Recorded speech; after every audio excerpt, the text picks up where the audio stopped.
Je pense que dans même l'univers Marvel, l'univers des Avengers, ce scénario ne serait pas arrivé. Je pense pas qu'il y a beaucoup de monde où l'Espagne aurait fait le match qu'ils ont fait aujourd'hui.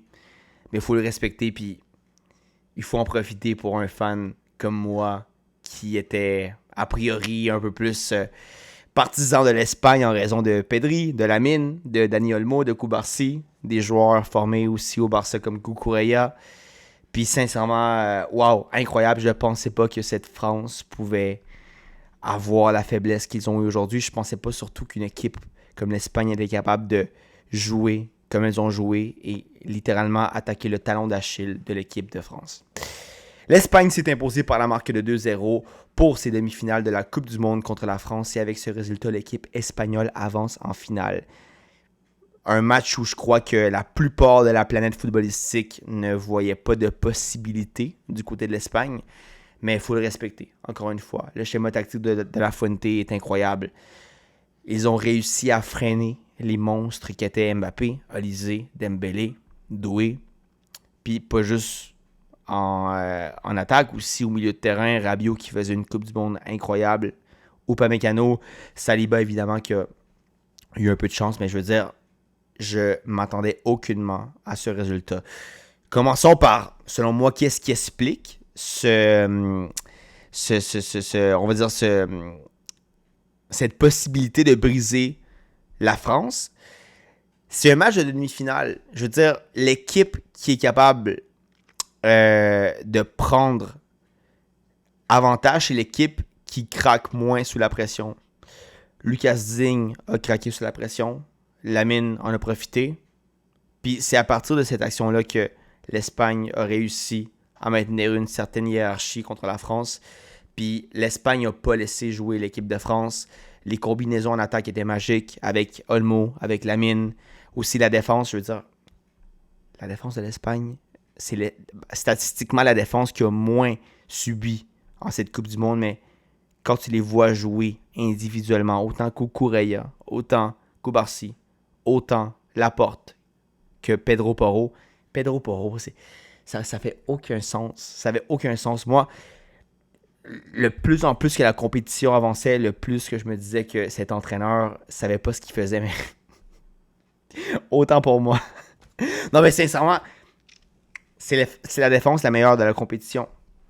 Puis c'est fou de dire que, a priori, ces noms mentionnés sont moins impressionnants que ceux du côté de la France, mais l'Espagne a fait un masterclass défensif, un masterclass de contrôle de jeu et a été capable de supprimer complètement l'approche de la France, le piège du hors-jeu de Koubarsi, en général, juste l'expérience de l'équipe. Rodri, j'ai pas de mots. C'est le meilleur match que l'Espagne a fait dans cette Coupe du Monde. Un des meilleurs matchs en termes de contrôle aussi que j'ai vu de l'Espagne, de mon vivant. Et puis, je crois que peu importe qui sera l'adversaire, l'Espagne peut maintenant dire qu'elle a éliminé l'équipe favorite. Donc, elle peut espérer être considérée ainsi pour la finale de la Coupe du Monde. Encore une fois, l'Angleterre, ça ne sera pas facile. L'Angleterre va chercher sa revanche de l'Euro. Et évidemment, l'Argentine aussi, je veux dire, elle a déjà passé la gloire. En fait, elle a déjà reçu la gloire dans la dernière Coupe du Monde. Elle est à ça d'accomplir quelque chose d'historique que presque aucune sélection nationale de l'histoire de la compétition a accompli. Donc évidemment que l'Argentine va sortir avec le couteau entre les dents.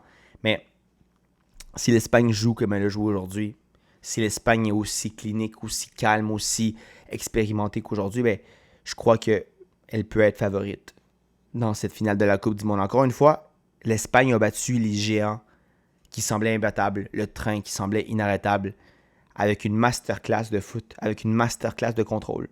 Puis encore une fois, je ne veux pas renommer les individualités, mais l'Espagne a tout eu aujourd'hui. La France a eu peu de réussite en raison des individualités qui étaient allumées du côté espagnol. Puis encore une fois, je m'attendais aucunement à ça. Si on fait l'évaluation individuelle de l'équipe, ben je veux dire, quelque chose qui est malheureux peut-être pour un fan du Barça comme moi, puis quelque chose que j'aurais pas espéré au début de la compétition, c'est que c'est pas nécessairement les individualités qu'on attendait du côté du FC Barcelone qui allaient briller dans la compétition. C'est d'autres joueurs un peu plus discrets. Quand la Coupe du Monde a commencé, évidemment, on croyait que Lamine allait être la tête d'affiche de l'Espagne ou que Pedri.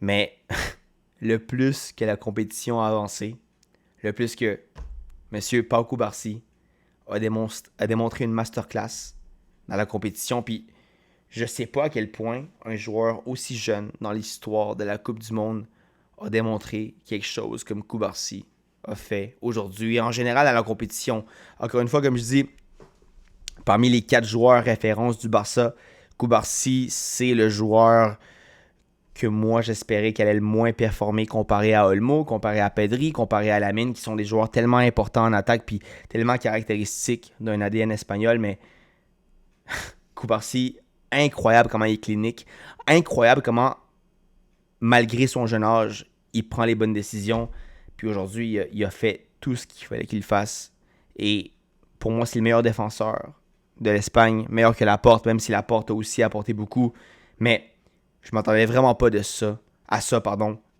au début de la compétition, où je voyais un Lamine qui avait faim, où je voyais un Pedri qui avait fait une saison incroyable, surtout en fin de saison avec le Barça. Pour moi, Lamine ne fait pas une bonne Coupe du Monde, Pedri non plus. Puis je veux dire, Olmo en fait une bonne, mais Cubarsí, c'est juste un autre niveau. Donc, oh, je sais vraiment pas quoi penser. Aussi, la fatigue approche en ce moment. Mais je crois que si Pedri fait une finale pas Pedri, pardon, Cubarsí fait une finale à la hauteur de ce qu'il a fait dans ses rondes éliminatoires, je pense qu'il peut facilement égaler une performance historique en tant que défenseur centre dans les autres Coupes du Monde. Évidemment, si Cubarsí gagne la Coupe du Monde. Bref, incroyable comment il a un si jeune âge et un si gros sang-froid. Comme je dis, c'est impressionnant. Puis, je veux dire, Cubarsí, pour moi, fait partie de mes joueurs préférés. Cucurella, qu'est-ce qui va être dérangeant au Real Madrid? Quand je vois Cucurella, j'ai l'impression que je vois un Dani Carvajal 2.0 dans le sens que c'est pas le joueur le plus physique, c'est pas le joueur le plus grand, le joueur le plus bon défensivement, mais c'est un joueur qui sait très bien lire le jeu, un joueur qui a été capable de supporter une mi-temps complète et plus contre des attaquants explosifs en ayant un carton jaune. De La Fuente lui a fait confiance et ça l'a payé. Donc Cucurella, je sais que c'est un joueur qui va faire extrêmement du bien au Real Madrid, un joueur qui a priori ne semblait pas avoir sa place en sélection nationale la dernière Euro. Mais je veux dire, j'ai rien à dire. Porro, il m'a aussi impressionné, même si je crois que c'est pas nécessairement un défenseur qui est fait pour l'élite, un défenseur qui va être considéré comme un des joueurs à signer dans ce nouveau mercato. Mais c'est un joueur qui comprend très bien la tâche qu'il doit faire. Puis aujourd'hui, il a fait absolument ce qu'il devait faire. Yamal joue un bon match. Si le but hors jeu qu'il a marqué n'avait pas été annulé, ben ça aurait été une masterclass. Mais je veux dire, il manquait une petite chose pour dire que Lamine Yamal fait un match incroyable. Il fait pas un mauvais match, en fait pas un bon. Un meilleur match, mettons, si on compare aux autres matchs antérieurs. Puis Olmo, pour moi, encore une fois, avec Cubarsí, le meilleur joueur du FC Barcelone dans cette compétition. Baena, je veux dire, il comprend encore une fois très bien le schéma tactique, mais pas incroyable. Oyarzabal, c'est le meilleur joueur en termes statistiques dans cette Coupe du Monde du côté de l'Espagne. Puis le penalty qu'il marque, c'est juste inarrêtable pour Maignan. Maignan que malgré le fait que c'est un joueur solide, un joueur qui joue quand même dans une équipe respectable en Europe, ben, je dirais que c'est un des talons d'Achille avec Lucas Digne dans cette sélection française. Unai Simon qui joue encore une fois avec passion. Unai Simon, je crois que il y a beaucoup de personnes qui critiquaient le fait que Johan Garcia ne soit pas choisi pour être titulaire dans cette Coupe du Monde malgré la saison qu'il fait au FC Barcelone. Mais je pense que De La Fuente a encore prouvé qu'il savait ce qu'il faisait parce que Simon, la manière qu'il sort dans les ballons où ils sont assez avancés pour les attaquants rapides de la France, ben, je crois que c'est à respecter. C'est un gardien avec beaucoup d'expérience, même si c'est pas non plus un gardien à 33-34 ans comme un Thibaut Courtois, un Alisson.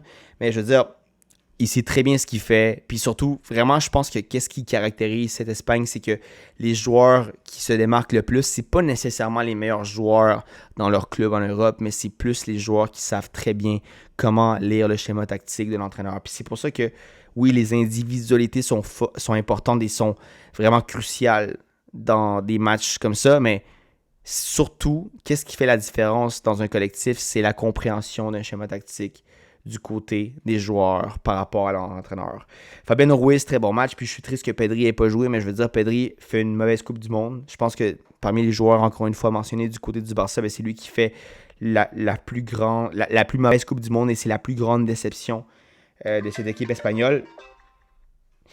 Désolé.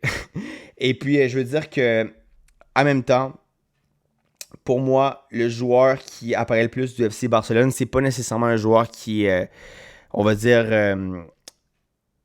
que tu le vois sur le terrain, mais si tu vois toutes les actions offensives de la France, tu vois que Cubarsí a la plupart du temps fait la meilleure décision et a été le plus serein, le plus calme. Puis c'est pour ça, encore une fois, que pour moi, c'est le joueur étoile du FC Barcelone. Bref, match qui va être compliqué a priori contre l'Argentine ou l'Angleterre, mais moi, vous savez que si l'Argentine passe demain, moi, je vais être refait. Soit Messi gagne sa deuxième Coupe du Monde, ou soit Pedri, Lamine et compagnie gagnent leur première. Donc, je veux juste dire que, fan du FC Barcelone, je pense qu'on peut être content, puis remercier l'équipe espagnole et surtout le schéma tactique de La Fuente qui a été compris à merveille par ces joueurs mentionnés. Allez, je tente à ceux qui ont vu le débrief de ce soir. On se voit demain pour un prochain, mais si c'est pas demain, ce sera une prochaine fois. À plus!